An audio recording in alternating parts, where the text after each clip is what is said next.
Afternoon class, myself Vaibhav Kare. I teach in Skyline International School. We were studying the chapter The Trial of Green Blazer, जिसमें अभी तक हमने पढ़ा कि किस तरह से राजू उस ग्रीन ब्लेजर वाले का पीछा करता है और किस तरह से वो बहाना करता है कि एक मैट की दुकान पे मैट ख़रीद रहा है, लेकिन उसकी नज़र ग्रीन ब्लेजर पर थी। और वो जो ग्रीन ब्लेजर वाला पर्सन है वो पहले एक कोकोनट की दुकान पर रुक कर उसने कोकोनट पानी पिया, कोकोनट वाटर पिया, फिर उसने कोकोनट के जो अंदर का कर्नेल होता है उसको खाया, फिर उसने बलून लिया और बलून वाले से उसने प्राइस के लिए काफ़ी आर्ग्यूमेंट किया। और उसने ये भी बताया कि वो जो ग्रीन ब्लेजर वाला है वो एक बच्चे के लिए वो गुब्बारा ले जा रहा है, बलून ले जा रहा है, और जो बच्चा है वो मदरलेस है, ये मीन्स उसकी माँ नहीं है। Now let's discuss the further story. Raju got his chance when the other passed through a narrow style where people were passing fourth rig in order to see a wax model of Mahatma Gandhi reading a newspaper. Finally Raju को purse चोरी करने का मौका मिल गया जब वो जो green blazer वाला पर्सन था वो एक सकरे रास्ते से होते हुए जा रहा था जहाँ काफ़ी भीड़ थी उस रास्ते पे, और वो सारी भीड़ और वो पर्सन जो था ग्रीन ब्लेजर वाला वो एक महात्मा गांधी की मोम से बनी हुई मूर्ति देख रहा था। और जो महात्मा गांधी की जो है वो न्यूज़पेपर पढ़ रहे थे, मतलब महात्मा गांधी की न्यूज़पेपर पढ़ते हुए एक वैक्स की बनी हुई मूर्ति थी जिसे वो ग्रीन ब्लेजर वाला और काफ़ी जो भीड़ थी उसके साथ वो सब देख रहे थे। और राजू को इसी भीड़ में उस ग्रीन ब्लेजर वाले का पर्स चोरी करने का मौका मिल गया। 15 minutes later Raju was examining the contents of the purse. अब वो राजू जो ने जो है मतलब 15 मिनट तक उस पर्स को जो है चेक किया कि उसमें वो भरा है कि नहीं भरा है। He went away to a scheduled spot behind a disused well.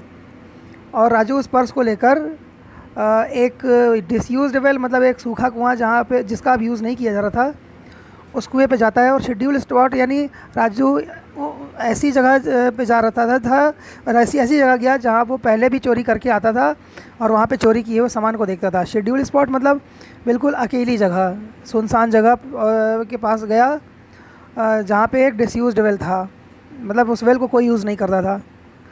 The purse contain 10 rupees in coins sorry and 20 in currency notes and a few आनाज इन अ निकल।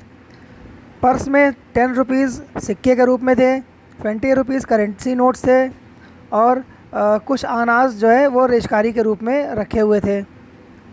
राजू टिक्ड द अनाज at his waist in his loincloth. Raju ने जो वो रेशकारी अनाज rupees थे, जो अनाज थे, उसे अपनी धोती में बांध लिया, कमर में धोती में बांध लिया। Must give them to some beggars he reflected generously. उसने सोचा कि ये भी जो पैसे हैं वो भिखारियों को दे दूंगा। There was a blind fellow yelling his life out at the entrance to the fair and nobody seem to care. अब यहाँ कह रहे हैं कि राजू ने पर्स चोरी कर लिया, तो इसके बारे में कहा जा रहा है उसके बारे में कहा जा रहा है कि लोग इस दुनिया में बिल्कुल केयरलेस हो गए हैं, अंधे हो चुके हैं और किसी को दूसरों की चिंता नहीं है। वो बस मेले में आ रहे हैं, जा रहे हैं, किसी को किसी की चिंता नहीं है। People seem to have lost all sense of sympathy these days. अब यहाँ बताया जा रहा है कि लोग आजकल मतलब लोगों के मन में अब किसी दूसरे के लिए कोई भी सिंपैथी नहीं है, कोई भी दया की भावना नहीं है। आज के दिन में सिर्फ लोग अपने बारे में सोचते हैं। The 30 rupees he bundled into a not at the end of his turban and wrapped this again round his head. अब उसने क्या किया, अपनी पगड़ी खोली, उसमें जो 30 रुपीज़ थे उसको एक गांठ बांध कर उसमें रख दिए और उस धोती को या उस कपड़े को फिर से अपने सिर पे बांध लिया पगड़ी की तरह। It would see him through the rest of the month. उसने सोचा कि अब ये जो पैसे हैं वो उसके पूरे महीने के काम आ जाएंगे, पूरे महीने में उसके ये काम आएंगे ये पैसे। He could lead a clean life for at least a fortnight and take his wife and children to a picture. उसने सोचा कि अब ये जो पैसे हैं कम से कम एक महीने तक तो चल ही जाएंगे और जिसमें वो अपने बच्चों और अपनी वाइफ को पिक्चर दिखाने ले जा सकता है। Now the purse, it was only left for him to fling it into the well and dust off his hands, and then he might walk with pride at his hurt. अब केवल उसके पास जो है पर्स रह गया था, जिसको वो जो है कुएं में फेंक देता। पर्स ही रह गया था, बचा था, जिसको कुएं में फेंक देता और अपने हाथ झाड़कर बिल्कुल गर्व के साथ अपने घर लौट आता। ही पीप्ड इनटू द वेल, उसने कुएं में झांक कर देखा। It had a little shallow water at the bottom, कुएं में बहुत ही कम पानी था। The purse might float and a floating purse could cause a worst troubles on earth. उसमें उसने देखा कि कुएं में बहुत कम पानी है और जब वो पर्स फेंकेगा उसमें तो हो सकता है पर्स तैरने लगे। और उसको ये ध्यान आया कि अगर पर्स तैरता रहा तो हो सकता है इस दुनिया में हो सकता है कि उसे बहुत ही प्रॉब्लम फेस करनी पड़े, क्योंकि पर्स कोई भी देख लेता और उस पर चोरी का इल्ज़ाम लगा सकता था। इसलिए उसने सोचा कि इसमें जो है अभी पर्स को फेंकना ठीक नहीं है। He opened the flap of the purse in order to fill it up with pebbles before donning it. Pebbles means कहते हैं पत्थर के छोटे छोटे टुकड़े।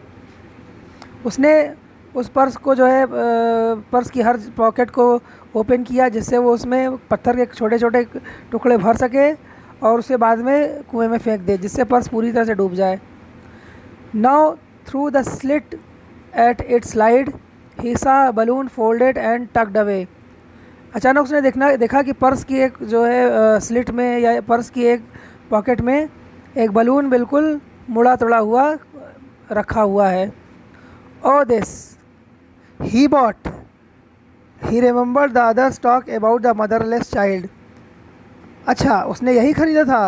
अचानक उसको ग्रीन ब्लेज़र वाले की बात याद आ गई और जो वो मदरलेस चाइल्ड के बारे में बात कर था वो भी उसको याद आ गया राजू को।